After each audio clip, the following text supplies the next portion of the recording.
All right, welcome back, folks. Jake Ellenbogen Show, episode 11. I am Jake Ellenbogen. Be sure to subscribe. Be sure to leave a review, hopefully 5 stars, since, yes, we're getting review bombed even still. People, Team Indeed, as I call them, although that would be giving them too much credit, because that would mean that those people are trying to actually find jobs, which those people actually don't care to do anything for society. But if you're not one of those people, then I'm obviously not talking to you. We have an interesting show today. Recording this late on a Thursday night, so you will likely hear this Friday morning, afternoon, maybe evening.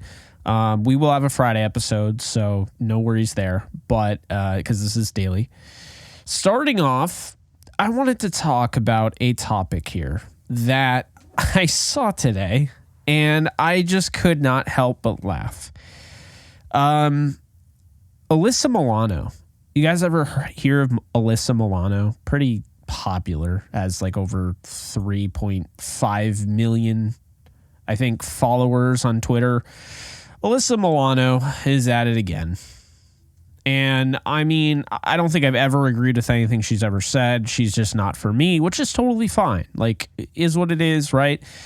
But, she's been in movies. She was in, movies that I've probably never seen before. I mean, she was in Fear. I did see Fear. And she was also in Commando, which I love that movie. But aside from that, she wasn't really in anything that I was, that I've seen or I've been interested in. But anyway, the whole point is that she is a very, and I'm definitely not exaggerating when I say very rich actress, okay? She's an actress, producer, activist, former singer. I mean, she is rich. She is absolutely rich. Currently, her net worth is $10 million. Her husband's net worth is $5 million. They have a household net worth of $15 million. So, what am I talking about? Why am I talking about this? Well, let me just tell you something. Alyssa Milano has gone to Twitter to ask regular, everyday people who are not rich, who might actually be struggling. They know tax season is coming. They're not able to pay their own bills. She went to Twitter to ask those same people, you and I, and essentially panhandle for her kid to go to Cooperstown. I have played travel baseball before. I never went to Cooperstown. Definitely couldn't afford it. Parents couldn't afford it, all that, whatever. I never asked to go, so it wasn't like a big deal. But here's the deal, okay?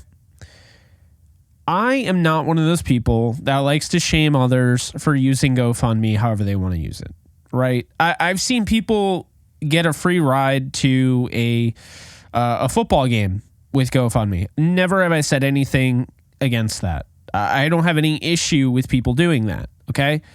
You have to put it in a different category. GoFundMe is for, it's for funding, you have a mission, okay? Not everything has to be super crazy, okay? I donated to the Damar Hamlin Foundation on GoFundMe. I had the glioblastoma fund that we were doing for my grandpa before he passed away. People use it for different ways. Obviously, because there's a lot of charity, it makes that other stuff look bad. But I mean, I don't have an issue with people wanting to fund her son's travel team. I have an issue with the fact that she goes to Twitter and she complains a lot. So she goes to Twitter and she is, like I said, $10 million net worth. She goes to Twitter and says, my son's baseball team is raising money for their Cooperstown trip. Any amount would be so greatly appreciated. You can read more about the team and make a donation here. So here's the thing. They're looking to raise $10,000. I have no issue with the travel team looking to raise $10,000. But why is Alyssa Milano panhandling on Twitter? Why is somebody with a $10 million net worth panhandling on Twitter? That is absolutely crazy to me. That's insane. It's not, hey, can you, because I've seen these before. I've seen fundraisers. Hey, I'm trying to get my son to go to Cooperstown. Okay, cool. I'm for that. I might even donate. But are you kidding me? Rich Alyssa Milano? Are you kidding me right now? I mean, we're really serious right now. We got a rich actress panhandling on Twitter so her kid can play baseball at Cooperstown. Oh my God, what is the world coming to, man? What is the world coming to? I cannot. And I don't want to be a jerk about it, right? I have nothing against the kid. I don't know the kid. And just because I'm not a huge fan of Alyssa Milano does not mean that I'm going to hold it against her forever. I mean, it's a stupid thing, and I'll move on. But this is so tone deaf. It's so tone deaf. And I have no issue, like, okay, you want your rich friends to help you out, fine. I see a rich friend right in the donation section, actually. I see him right there. It is Mark Ruffalo. I don't know, obviously, if that is the Mark Ruffalo. It could be somebody pretending to be Mark Ruffalo. It could be somebody named Mark Ruffalo that's not the one that you and I are thinking of. But I see Mark Ruffalo right in there. There's anonymous. I'm not sending money to somebody who has more money than I'm ever going to see in my lifetime. Not going to do that. But here's the thing. I'm doing well. Like, monetary wise, I am doing well. I have no issue right now with money. I just don't like, and I don't think it's fair, how you have these people who are fighting. They got taxes to pay. And then you have to put this on them. And you get them with a nice story, and I'll just give them $20. Well, and then they might need that $20 for gas, you know? I'm just not a fan of it. I mean, it's honestly laughable, but I just wanted to bring it up. I wanted to start it off because this is what the show's for. I can talk about whatever I want, and I'm not getting political. I know what side she's on. I don't really care personally. Okay, I really don't. I just don't agree with the things she says outside of politics. I don't agree with the way of her thinking, and I think a lot of people that are in her realm of the universe, if this doesn't show tone deaf, if this doesn't show in their own world, I don't know what does. Again, I don't want to go too crazy on it because these are kids. I mean, this is the 12U baseball team. I'm not about to rip these kids. They did nothing wrong. The coaches did nothing wrong. But yes, Alyssa Milano, you're absolutely tone deaf in this instance. All right, let's talk about Tom Hollander. I was going to bring it up the last time. I'm going to bring it up now. I might have brought it up the last time. We're still going to talk about it because I think it's a funny thing. So Tom Hollander, if you guys have never heard of him, he is an actor. And the poor guy, I mean, he's a good actor, right? He was in something I recently saw. I know he was in Pirates of the Caribbean. He was in White Lotus. That's what I saw. Okay, yeah. He was in White Lotus. He was in the second season. I know he's also in The Kingsman, but I've never seen that before. I saw the other two, but I didn't see that one. So Tom Hollander, good actor, right? British actor. You know, he is 56, so like he's not super big. He's a guy that can get decent roles, but he's not getting Avengers signing bonuses or whatever. So Tom Holland's Avengers bonus was sent to Tom Hollander by mistake. I don't even know how this happens, but it did happen. And the poor guy saw the money and he was basically like, I wish I was getting that money. It was a 7-figure bonus. The poor guy. I do feel for him. Definitely feel for him. And the reason why I'm talking about it is because we're going to get to Tom Holland here in a sec. But yeah, this one, that's painful. I'm not going to lie. I mean, what would you do? Just put yourself in Hollander's shoes for a second here. What are you doing there if you get a check, somebody with kind of the same name as yours, but has an ER at the end, right? Or whatever.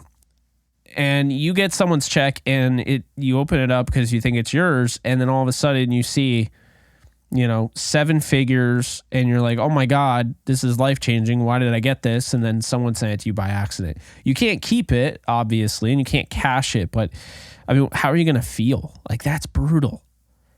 Man, that is brutal. Like, it's like there almost should be something. If you get something on accident, it's like you should almost get something in return.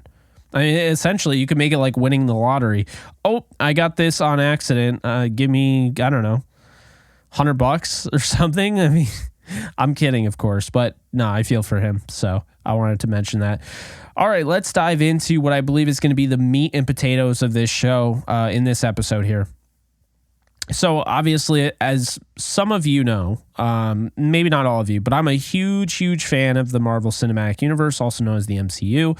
And I do want to talk about the MCU on this show. It's a big reason why I started this show, because I didn't want to start an MCU show, strictly MCU. I wanted to also get into this stuff. So let's talk about this, okay? Spider-Man 4 rumors are hot right now. But they're not just rumors. Industry insiders are coming out and saying some interesting things. So I'm actually really excited to get into that.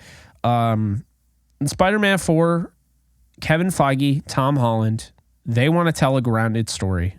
I love hearing this. This is music to my ears. Look, I am as big of a fan as the multiverse as it gets, okay? I'm a huge fan of the multiverse. I've been a defender of this, this saga or whatever, this phase. I know a lot of people are like, phase 5 is terrible. Get rid of it, whatever. I really enjoy this, okay? I really do. I'm not hard to please when it comes to movies and TV shows. That's why when I say I don't like something, it's probably not very good because I hardly dislike anything. But when it comes to the MCU using the multiversal angle, I've been such a huge fan of it. No Way Home is my favorite movie, and that brought, my childhood, Tom Holland, matched up with Andrew Garfield and Tobey Maguire, and that shit was so cool. Being in the theater for that just felt like an event. It didn't feel like we were all just sitting there watching the same movie. It felt like we were all experiencing something. So I love that feeling. But at the same time, Sony is trying to do it again. I'm not against them doing it again. I think it's too soon to do it in Spider-Man 4. If you didn't see Spider-Man No Way Home, I don't want to spoil anything for you, but you really need to watch it, and you should skip forward now. Okay, so assuming you're here, everyone's already heard Spider-Man No Way Home, or has seen Spider-Man No Way Home, so I'm not spoiling anything. In that, the ending, everyone forgets who Peter Parker is. So it's going to be really a Spider-Man movie that doesn't really touch on Peter Parker much at all. Okay, that is really the purpose of Spider-Man 4. In my opinion, you have to tell that story. You have to really hash that out. This is going to be an interesting way of using Tom Holland's Spider-Man. Now, we're still going to see Tom Holland. We're still going to see him without the mask, I can assure you. But, okay, we need to see how he, deals with this. This is a huge arc in his story, right? So you don't want to rush this. And Sony really doesn't know what they're doing. I mean, if you look at what they're doing, if it's not a Spider-Man film, they really, or Venom, because I actually like Venom. I know a lot of people don't. I do. I like the Venom movies and Spider-Man movies. But, I mean, we've seen it. Morbius was a joke. We've seen, Aaron Taylor Johnson's Kraven. That doesn't look very good. Madam Web I want to like, but it feels like a CW movie. If CW made a movie, it just looks tacky. So Sony wanting to bring back Andrew and Toby, per an industry insider in Daniel RPK, I just feel like if they're, trying to do that and Feige and Holland want to keep it a grounded story, they need to listen to the guys that know how to make films. It's really that simple. So I am concerned about Sony getting involved and trying to do too much. And I get, okay, multiverse and all that, but the point of it is, like, at the end of this movie is supposed to carry on into the next Avengers movie. So whatever that ends up being. And keep in mind, we're going to have mini Avengers movies. Like World War Hulk, whenever that comes out, is supposed to be a mini Avengers film, kind of like Civil War. You know, okay, it's Captain America Civil War, but it's like a mini Avengers film. It's the same thing with Captain America 4. I don't even know what they called it. New World Order. They changed it to... I don't even know what it's called now, but it was called New World Order, and they got rid of it, and everyone got mad that they had it, so that they had to get rid of it. But point is, Captain America 4 is going to be like a mini Avengers film. So this is rumored, Spider-Man 4 is rumored to be the first of the last trilogy of Spider-Man movies, potentially with Tom Holland. He could go 7, 8, 9. I don't think he's going to have 3 trilogies. I just don't see it. But I do think he's going to finish up this trilogy. And the 4th is supposed to be the start of a new trilogy with, you know, of course, Peter Parker kind of embracing Spider-Man and just being Spider-Man and not Peter Parker. So we'll see what ends up happening there. It's supposed to tell more of a grounded story, so get away from the cosmic feel. Bring in Kingpin, bring in guys like that. But, you know, it's also supposed to set the table for Miles Morales. And I feel like you can only do so much. So in one film, if it's going to go into, you know, we're going to go right into the Avengers, and the Avengers is the Kang Dynasty or whatever, then it's got to be on Earth, I'd imagine. I think they're going to stay away from the multiverse at that point. You know, and then there's going to be a battle. I don't know if they're recasting Kang or what they're doing. It's hard to tell. But the next Avengers film is supposedly going to happen right after Spider-Man 4. So, you know, we'll see. But I think looking at Spider-Man 4, this is what I want to see. I want to see the Daredevil show make sense. I want to see them lead up. We all know that they're going in the Kingpin direction of him becoming mayor of New York City and banning all, you know, basically all costume wearing, I don't know, like heroes and what do they call them? Totally forgot the name of it, but that's what they want to do. Vigilantes. There we go. They want to ban, you know, he wants to ban vigilantes, but of course he's going to enforce things differently. He's not going to get caught doing anything. He's just going to be at the top, kind of like the animated series. So he's going to hire a bunch of these guys. And I think we're going to see, you know, Scorpion, because we've already seen Mac Gargan kind of teased in this universe. You know, I would have to imagine at some point we are going to see Chameleon, who was supposedly the bus driver in the second Spider-Man movie, Dimitri or whatever his name is. That's his alter ego. So when you have, you know, you have him, you have Scorpion, you're probably going to have Vulture if he is in this universe. It seems like at the end of Morbius, which I don't even know if you're going to say more. I don't know. I don't really buy it. But if you're trying to say that he's out in a different universe and got switched out and they keep that, because I don't know if Morbius is going to end up being, you know, put together or what's going to happen. They might just say, oh, yeah, that was a one-off. But if that's the case, then I don't know how we're going to get Vulture if he got essentially teleported out of that world, that reality. There's also a Venom symbiote just kind of, you know, just swimming around, I guess, you know, in the world of Tom Holland's Spider-Man. So different things you can do. I want to see Hammerhead.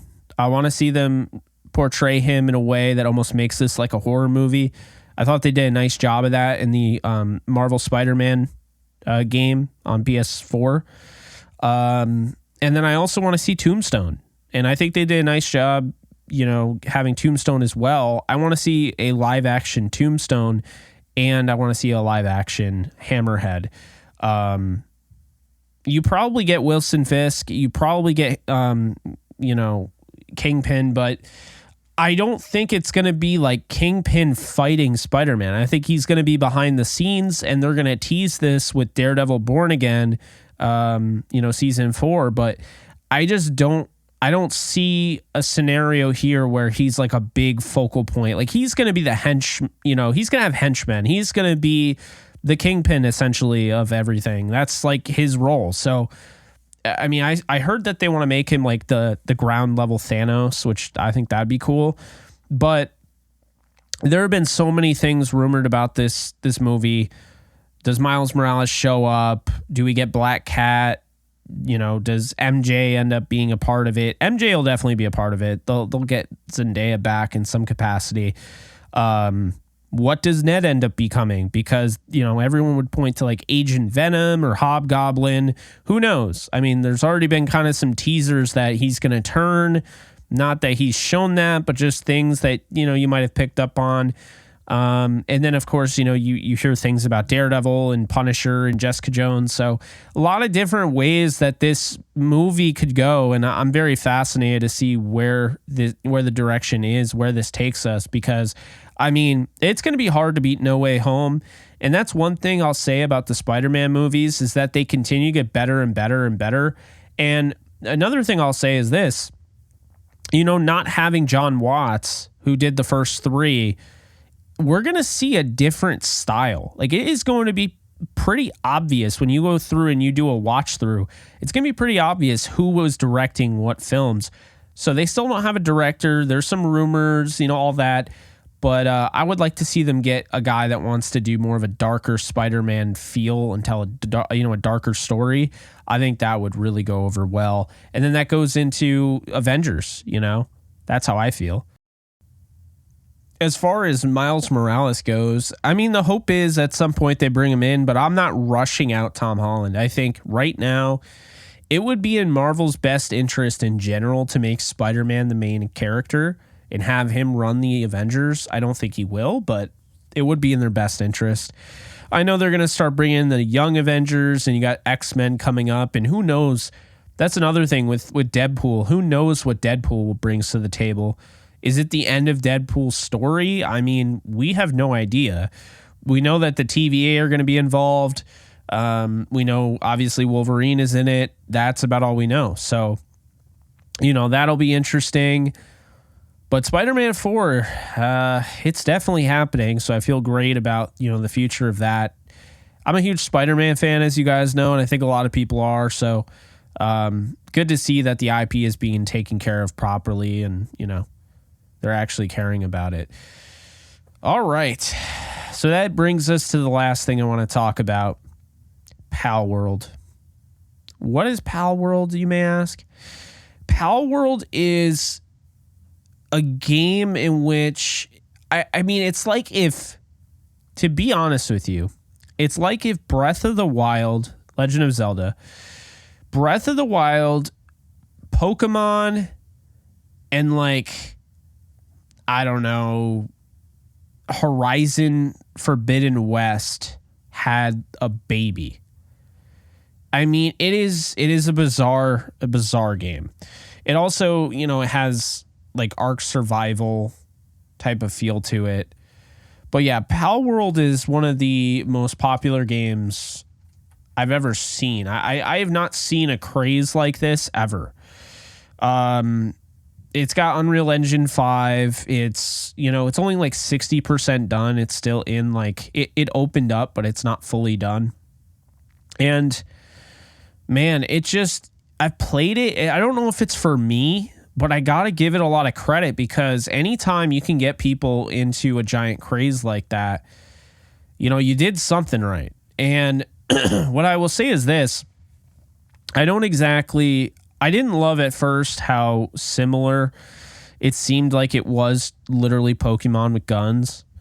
I'm a big fan of Pokemon. I love the IP. I think it's impressive. But at the same time, I'm not a fan of just straight copying.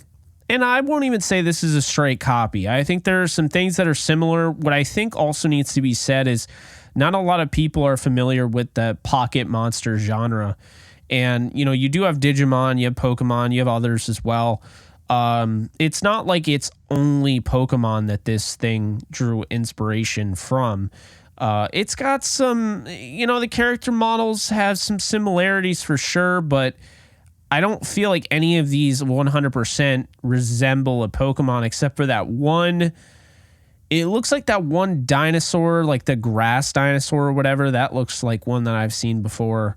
It looks like Donphan. Like, it looks like it literally took its, its character model. But for the most part, I mean, it looks like they could be Pokemon in the Pokemon universe, but it doesn't look like they got, totally ripped off. And maybe I'm just ignorant, but I'm looking at it like right now while I record this just because I wanted to see it. I don't know. Maybe I'm wrong, but I don't really feel like it looks like it's a complete ripoff. So calling it Pokemon with guns, I feel like kind of does a disservice because they did make their own characters and you have your inspirations. I mean, there's a lot of, songs where people are like, oh, this song ripped off this. And it's like, well, think about how much music is out there. It's kind of hard not to accidentally or just get lucky or not lucky and have a song that sounds similar. I mean, there's so much content out there that's just the way it is. So the reason I'm talking about it is because right now, and I don't think I got to be honest, I'm going to say this. They still might have been investigated by Pokemon Company, but it didn't become obvious until one of the users created a mod that used Pokemon, okay? They created a Pokemon mod for the game on computer. When that happened, like the next day, Pokemon came out and dropped this whole statement and doesn't sound good. I mean, if you like Pal World, I don't think it's going to get like shut down or anything like that. But I do worry because the Pokemon Company, all they care about is money.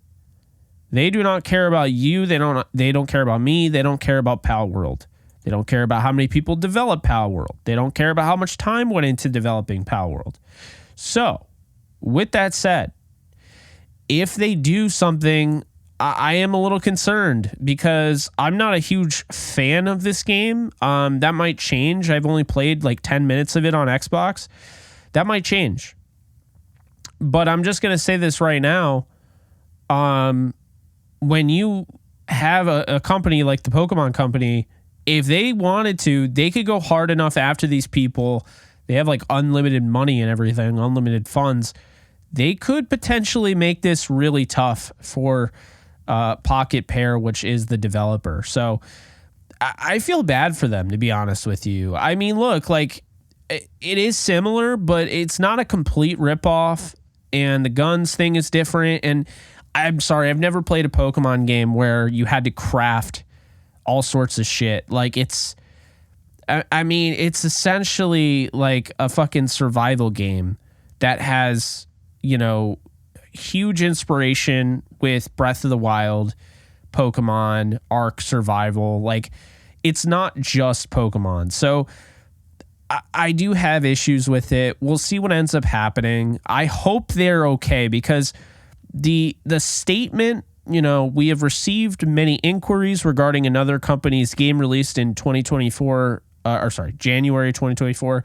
We intend to investigate and take appropriate measures to address any acts that infringe on intellectual property rights related to the Pokemon. So, the CEO of Pocket Pair has literally received death threats, okay? Which, I mean, I received death threats too, so there's that. But the death threats are from Pokemon players that are upset because they feel that the CEO knows that Pal World just basically copied all of the Pokemon characters. And again, like it looks similar and there are some that are way too close, but I don't know. Like people are saying the giant one, the yellow one on top of the cover with the machine gun, the minigun, if you will, it looks like Pikachu. I'm like, what the fuck Pikachu are you looking at? Because that does not look like no Pikachu. He's yellow and he's got ears. I can't I can't see how that looks like Pikachu.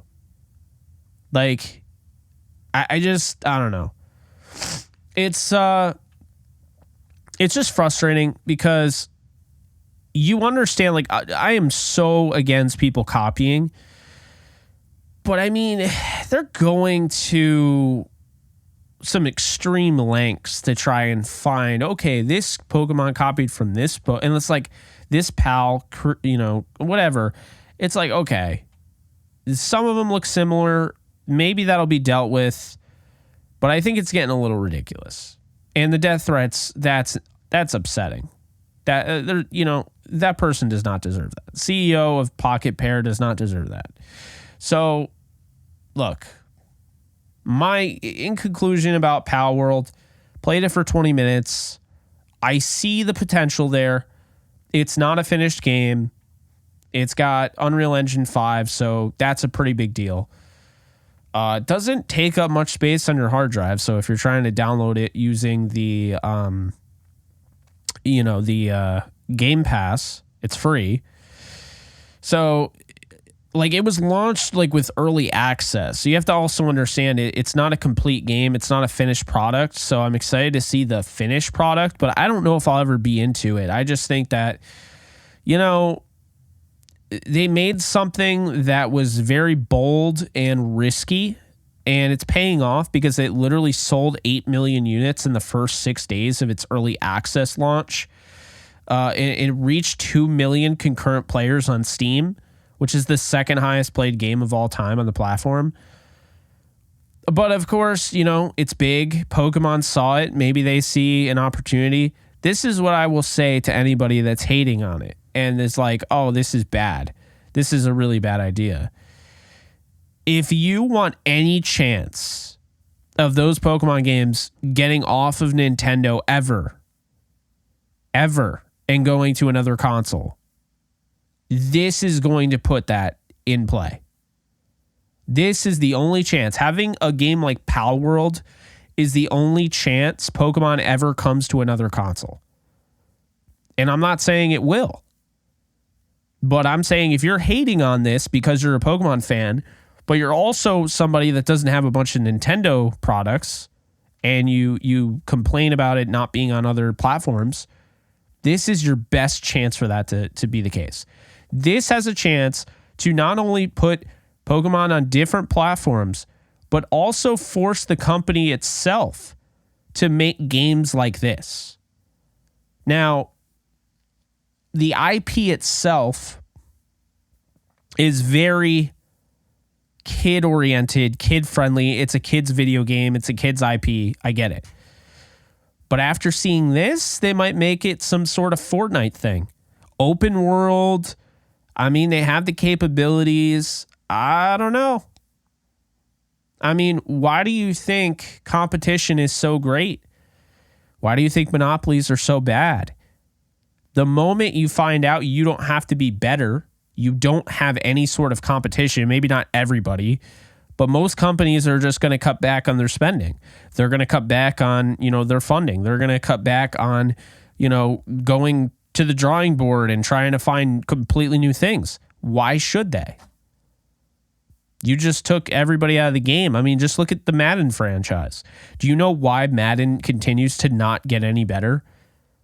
It also decides to take things out of the game and puts them back in because they've run out of features, so they literally have to take stuff out and put it back in and call it a feature.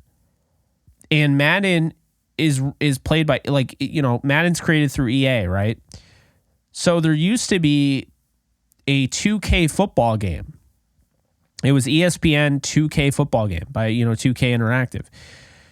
Take-Two Interactive, excuse me. And so 2K, was still offering different things that forced Madden to have to be on their A game because people could buy two different simulation-style football games. That was competition, and it forced Madden to have to be on their best behavior, forced them to have to make the best game possible. But when they signed an exclusive deal with the NFL and licensing, Take-Two Interactive lost the rights to make that game. Now they can no longer make simulation style football games. And due to this, Madden became a monopoly. And when Madden became a monopoly, you notice right after the deal, the quality of the game dropped every single year. So, what is the moral of this story? It's that competition is everything. Okay? So, competition helps consumers. Consumers only win when there's competition. You get more choices, and there's more reasons why a company A would decide to upgrade over company B. As soon as someone invents or, has a new innovation, like, oh, shit, I'm going to try that. And then they try it. And then the other, people decide, I need a new innovation. And it goes back and forth. Like it's like a game of tennis, but it's supposed to be nonstop. It's just volley after volley after volley. That is how you win as a consumer. So as long as Pal World remains intact and Pokemon doesn't destroy it, if they learn and they actually can think and they focus on, they can still focus on money. They always focus on money. But if they really think about it and they take notes and see, wow, Pal World sold 8 million units in the first 6 days. It's only in early access. Not only do we have one of the most recognizable IPs on the face of the planet, but we've already started doing stuff like this. So why not make a version that could be on all consoles? And that is when, if they decide that, obviously that is a stretch. But if they were to decide to do that, do you know how much money they can make? And do you know why they'd be making it? It's because the consumer would be winning. So I'll always stand by that. I think the consumer deserves better. And I think that Pal World is a good thing for anybody that wants to see a Pokemon video game across all platforms. If you ever want to see an open world Pokemon game, a true open world Pokemon game with survival, added and adventure and all that, this is your best chance to get one. So if Pal World's not for you, I get it. But if you're hoping for the other thing, you definitely should be rooting for Pal World, because I'll tell you right now, this might actually end up being a good thing. As long as the Pokemon company doesn't come in and destroy them and completely demolish everything they worked so hard to build, because that would be hurtful. I would feel pretty damn bad. As long as they don't do that, though, they now have it's now too big to ignore. So the Pokemon company is going to be taking notes on this thing. And this is how the consumer wins in the end. So yeah, I didn't think I'd talk about Pal World that much. And it's only a game I played for 20 minutes, but I don't know. It's something that really intrigues me, because to see a game get that much play right out of the gate, early access, that is something. So yeah, we will see. It's your move, Pokemon Company. Obviously, it takes years to make a game like that. But if they're smart, they make a game like that. They make a giant ass map. They let you travel Kanto. They let you travel the Johto region and the Hoenn region and the Unova region. And God, I'm forgetting all the Johto and I can't even remember the other one. But Sinnoh, I know, was one of them. They let you travel all the regions. Make it a giant open world map. Imagine that. You could just call it Pokemon World. Boom, there you go. And now you have every single character in that game. If they were in the anime, if they were just in, the regular Game Boy games, whatever, you have every single character. You have voice support. That's a big thing. I'd like to see voice support. And you have all of those Pokemon characters. And if you were to do that, then Pal World is a big reason why you were able to do it, because you got inspired by Pal World to do it. But then you put it on all platforms, and that thing would sell more than anything. That would probably just absolutely break records. But I fully expect Pokemon Company and Nintendo to stay in their own lane like they always do, because they don't want to share the wealth with anybody. So, and by the way, before you go on and say, oh, you're being a Nintendo hater, I own Nintendo products. I owned plenty of them when I was little. And I own a Switch Go now, a Switch Lite, whatever they're called. I really like the product, but let's just call it like it is. They are cavemen. They do not adapt. The next Switch is not going to have graphics that are better than the PS4, okay? Let's just be real here. So, yeah. Anyway, I am definitely going to be keeping an eye on this. Who knows? Maybe by the time I'm 34, I'm 28 right now. Who knows? By the time I'm 34, we get an open world Pokemon game, and we'll all be playing it super late in our lives. Like, what the hell? Why are we playing this? Because it's a freaking great idea. I don't know. Anyway, appreciate you guys. Really. Episode 11 is in the books. Be sure to drop a review, please. A nice review, hopefully.